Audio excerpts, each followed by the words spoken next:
I welcome all to this program, Voice of Saints.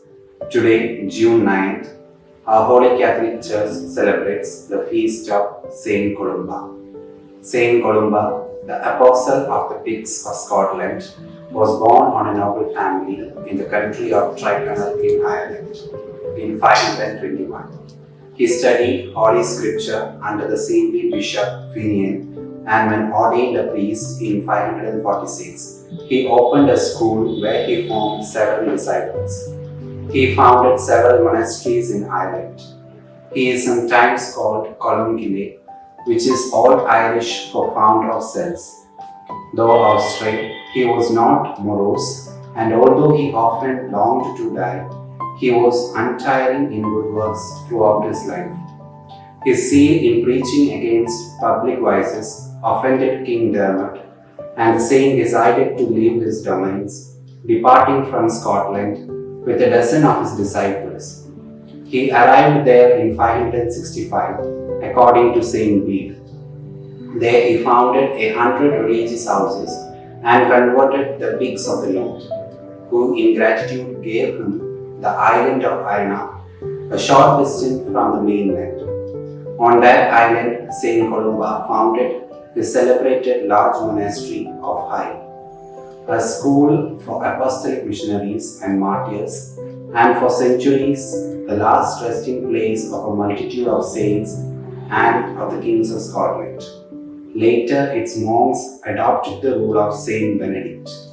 The gentleness and charity of Saint Columba, which were unfailing, won the hearts of all with whom he conversed. His virtues, to which God added the gifts of prophecy and miracles, attracted for him universal veneration. The king did nothing without consulting him. King Ethan, in 570, wished to receive the royal ornaments from his hand. 4 years before his death, our saint had a vision of angels who told him that the day of his death had been deferred 4 years in answer to the prayers of his spiritual children.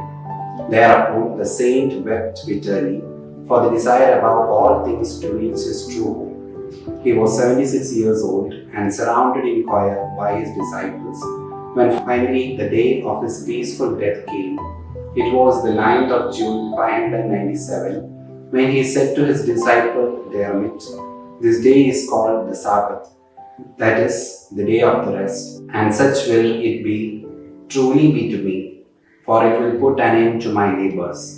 Then kneeling before the altar, he received the viaticum and sweetly slept in the Lord. His relics were later carried to down and laid in the same shrine with those of Saint Patrick and Saint Bridget.